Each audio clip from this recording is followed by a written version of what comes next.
Okay, when you're ready.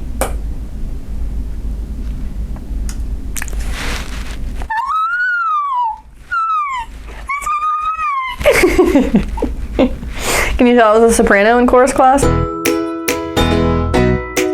Hello, and welcome to Mental Health Monday, where we discuss advocacy, resources, and ending the stigma associated with mental health. I'm your host, Amanda, certified peer recovery supporter, and today we're going to talk about coping through childhood trauma. Now, if you want to learn a little bit about childhood trauma, you can go back to our Understanding Childhood Trauma video and learn more about that. But today we're going to talk about coping through that childhood trauma. Now, obviously, coping through childhood trauma is not one size fits all. It's not a hat you can just go out and put on your baby and also your husband.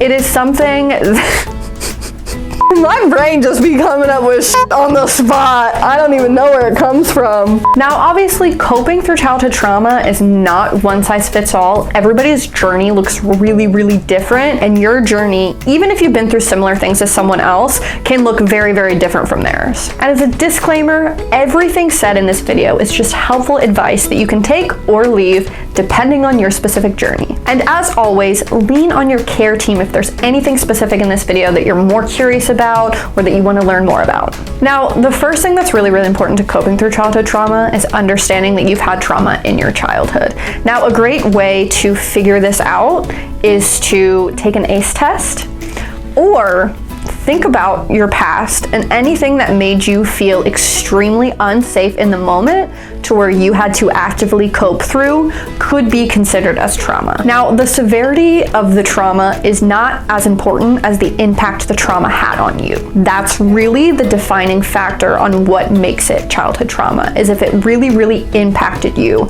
on a visceral, physical, and emotional level. Recognizing and understanding that we had trauma in our childhood is a really, really difficult and hard step to take. So it's so important that you have a care team, whether that be a case manager, friends to lean on, or a therapist. I highly, highly recommend that if you're going to delve into healing your childhood trauma, that you do it with a trauma-informed therapist. That way you can get the best help working through all of these things that may bring up a lot of emotions for you. Now, after you've realized that you've had trauma in your childhood, it's really, really important to be patient with yourself and all of the emotions and feelings that come with knowing that, oh wait, this experience that happened in my childhood was really traumatic for me. So being patient with yourself, meeting yourself where you're at, and understanding where you are at emotionally is so important. And it's very important that we, as childhood trauma survivors, understand and become familiar with self-forgiveness. A lot of times when individuals experience childhood trauma, that comes with guilt and shame.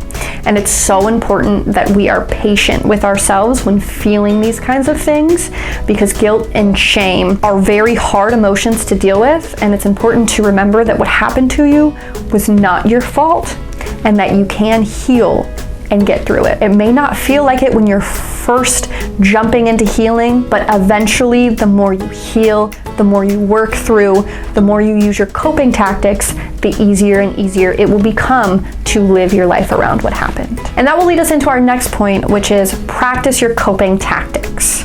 There are so many that are available for specifically trauma survivors, but also put into perspective that when you bring awareness to your body, if you have body-related trauma, it can bring up a lot of fear, a lot of anxiety. So find the right coping tactics that fit with your specific trauma or your specific experience. It's really important that when practicing these coping tactics, you do it when you feel safe and comfortable and even happy. That way they become kind of muscle memory for when you do get triggered or you do experience something that sends you into panic. You can have these coping tactics ready to go. And when you deal with childhood trauma, some coping tactics could be too heavy, too much to work with, so that's okay. It's important we have a lot of different ones in our toolbox and in our healing journey so that we can pull them if we need them. Just be patient with yourself and try not to get discouraged, as when we struggle with body-related or unsafety-related trauma, it can be really, really difficult to feel safe in our own bodies and to even utilize these coping tactics to our advantage. And a big one for me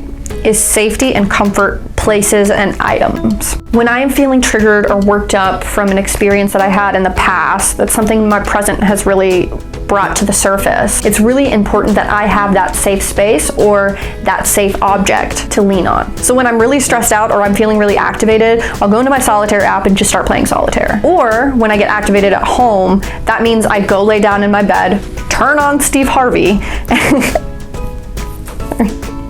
and when I'm at home, that looks like laying down in bed with my oversized blanket and my Family Feud and just relaxing, calming, and finding that safe place for myself. Now, this could look completely different for you versus your friend versus your family member. It's all what works for you in your specific journey. And this way, if you have those safe spaces or those safe things built in, you have something that you can come back to when you are at an elevated space that can bring you back down to center. Childhood trauma can be a really, really difficult thing to work through because oftentimes when we're kids, our brains build off of what we're experiencing. So if a lot of what you were experiencing as a child was toxic stress or adversity, that's what your brain built itself around.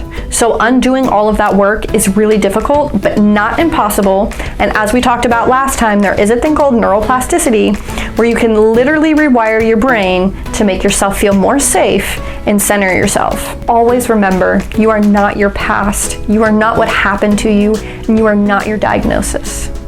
You are a person, and you can work through it. Now, it's really, really, really important to take this information, bring it to your care team, and really work through it with someone who is trauma informed. So you can take all of these pieces of advice and put them in your own specific puzzle. A lot of times, childhood trauma can be comorbid with other mental health disorders. So continue on your healing journey, keep taking those medications, keep going to therapy, keep seeing your case manager, and keep working on your recovery process. And if you want to learn more about trauma and how to cope through it, go back to our previous video on understanding childhood trauma. You will see a list of books in the description where you could read more about what goes on in your brain and in your body and how to cope through it. Thanks so much for watching, and join us next time on Mental Health Monday where we discuss attachment theory. Ooh, bye. Ooh. Did you like my ooh?